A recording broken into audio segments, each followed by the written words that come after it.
자, 파트 모델링의 기본 개념에 앞서서 자, 솔리드웍스의 기본 구조 및 기본 개념 정리를 좀 알아볼 필요가 있는데 솔리드웍스는 자, 새 파일을 누르면 아시다시피 세 가지 요소로 되어 있습니다. 첫 번째는 파트, 두 번째는 파트끼리 조립된 어셈블리, 마지막으로 파트와 어셈블리를 현장 작업자나 작업자 가공하는 사람한테 보여주는 도면.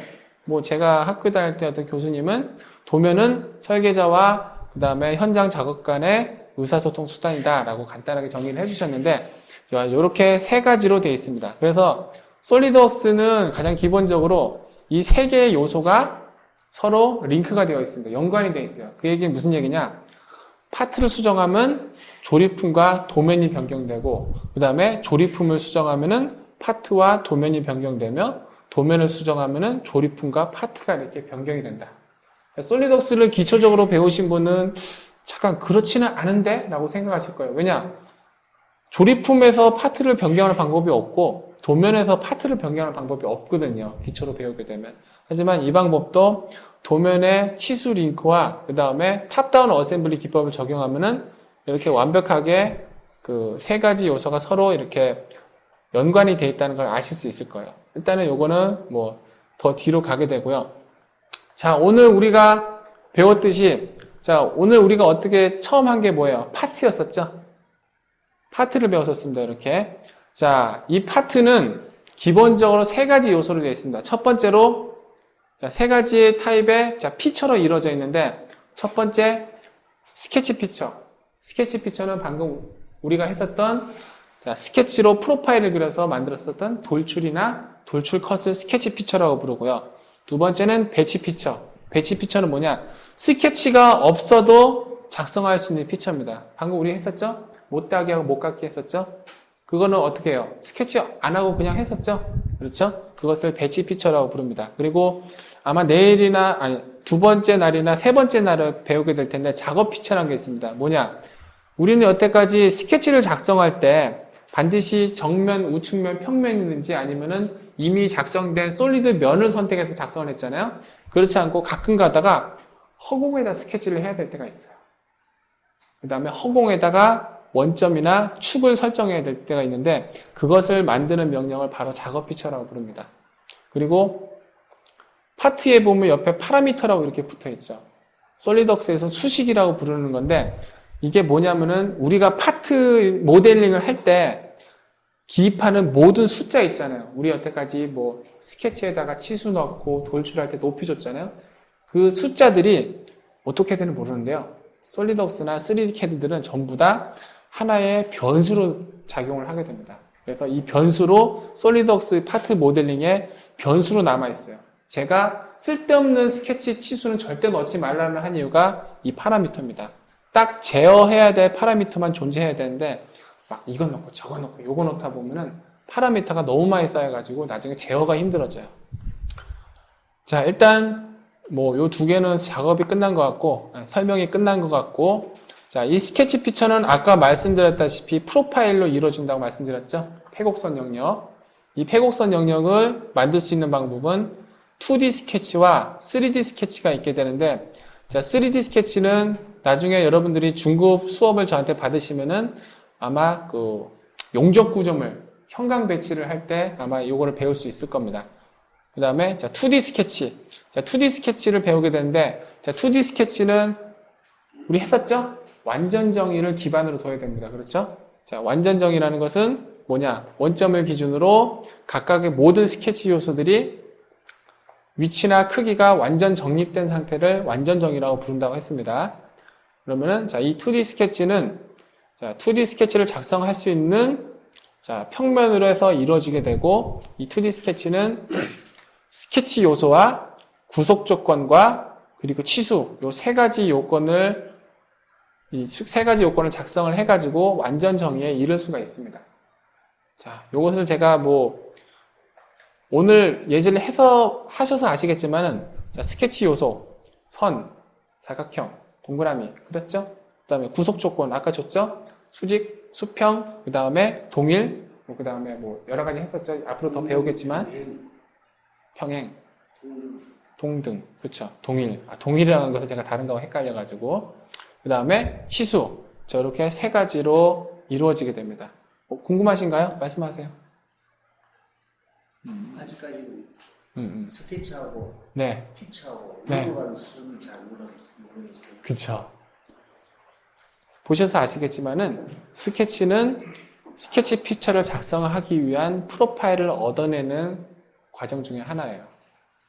그래서 이 스케치만 가지고는 그 솔리드웍스의 도면으로 넘어갈 수가 없습니다. 스케치로 반드시 솔리드 형상을 만들어야 그 형상을 도면에다 투영을 시키는 방식으로 도면이 작성이 되거든요. 그래서 2D 스케치를 아마 오토캐드나 2D 캐드에서 막 선 그리고 그런 수준 생각하시면 안 돼요.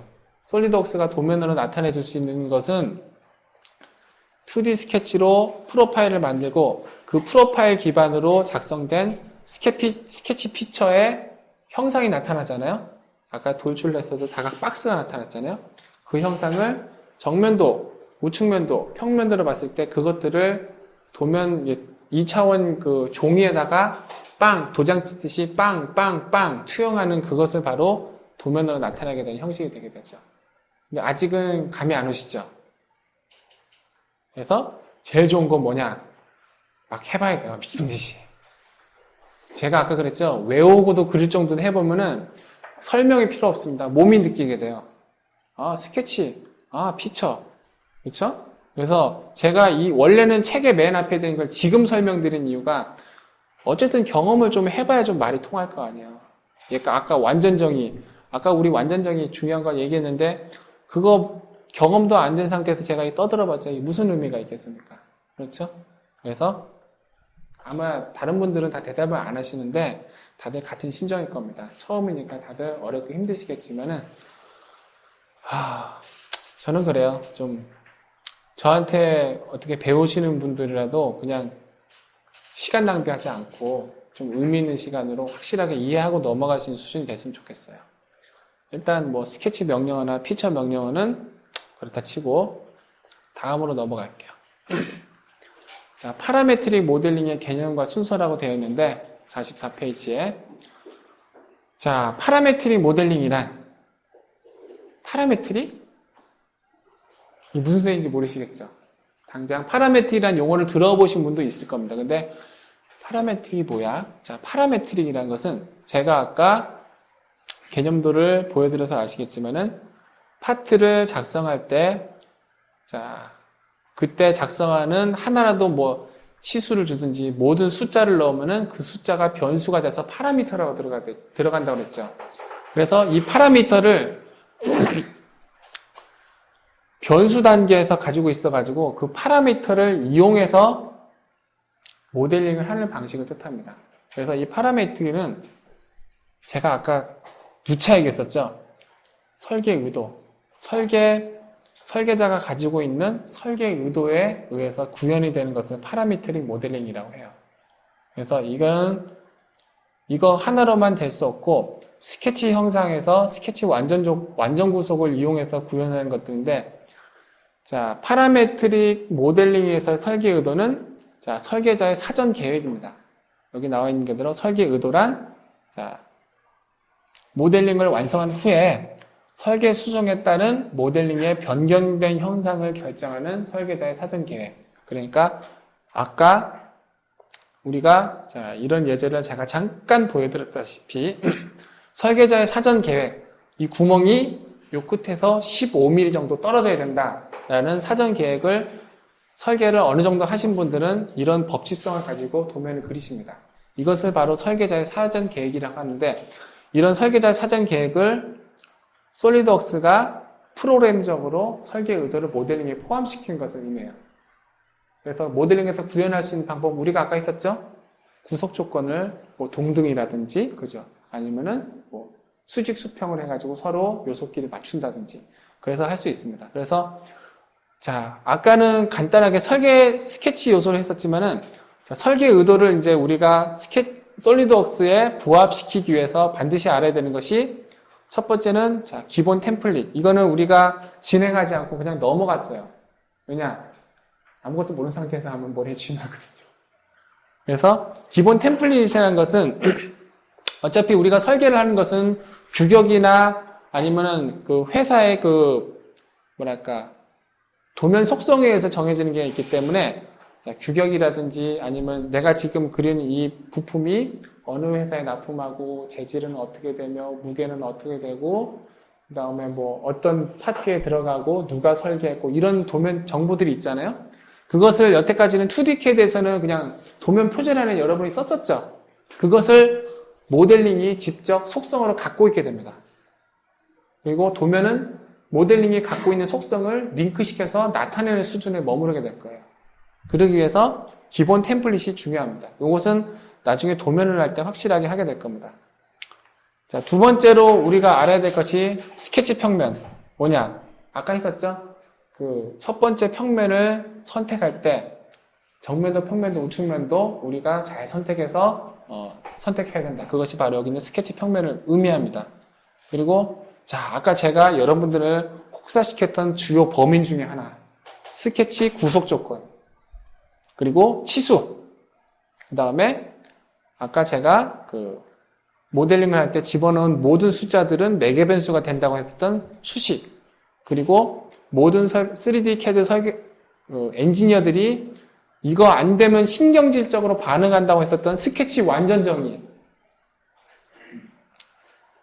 자, 그렇게 됩니다. 그리고 자, 3D CAD로 어느 정도 하셨던 분은 아시겠지만은 자, 설계자의 의도라는 것은 설계 변경과 관련이 있죠. 그것을 하기 위해서는 첫 번째 작성하는 피처이자 모델의 전체 형상을 제어하는 베이스 피처. 이것을 어떻게 작성하는지가 중요하고, 그 다음에 베이스 피처에 의해서 거기에 쌓아서 여러 가지 피처를 그 후에 순차적으로 모델링을 하잖아요. 그러면은 베이스 피처가 변경되면은 그 후에 작성하는 다른 피처들도 연관돼서 같이 변할 수 있도록 피처의 연관성도 중요합니다. 피처의 연관성이라는 게 그거예요. 이거를 어떻게 표현할 수 있냐면, 예를 들어 우리 블록 쌓는 거로 표현하면 돼요. 우리 그 나무 블록 하나 쌓잖아요. 근데 두 번째 블록, 세 번째 블록, 네 번째 블록 쌓을 때 보면은 그냥 대충 쌓으면 어떻게 돼요? 툭 건드리면 와르르 무너지죠? 그래서 보면은 저기 수평을 잘 맞춰서 조곤조곤 쌓으면은 밑에 거 하나만 딱 1층을 들어도 이렇게 옮겨지는데 대충 쌓으면 어떻게 돼요? 탁 하면 와르르 무너지죠? 그런 얘기입니다. 비슷한 얘기예요. 그래서 자, 피처의 연관성은 아직 우리가 경험해볼 기회는 별로 없었어요. 물론 마지막에 했던 예제에서 어느 정도 연관성이 나왔는데 그 피처의 연관성은 예제를 계속 진행을 하면은 여러분들이 확실하게 느끼실 수 있을 겁니다. 그리고 자, 범위 옵션.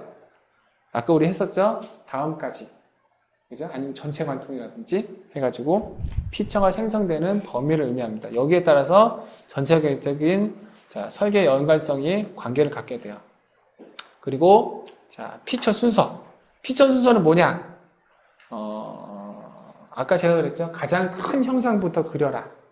그런 의미도 있지만은 가장 중요한 피처의 순서는 설계 중요도의 순서대로 피처를 쌓는 것이 제일 중요합니다. 그 피처의 순서를 어떻게 제어하느냐에 따라서 모델링의 특성, 모양은 똑같이, 모양이 틀려져요. 솔직히 생긴 건 똑같아도요. 잘 그렸냐 못 그렸냐 설계 변경만 베이스 피처 하나만 바꿔보면 바로 합니다. 이놈이 어떻게 되는지. 잘 된다면은 조금 재생성한 다음에 쫙 변하게 되겠지만은 그런 법칙을 지키지 않고 막 그리면은 위에 베이스 피처 하나만 그려도 밑에 게 그냥 에러가 그냥 우르르 뜨게 되죠. 자, 일반적인 솔리드 모델링의 작업 순서는 우리가 오늘 했었습니다. 스케치를 생성하고, 이건 그림이 잘못됐네요.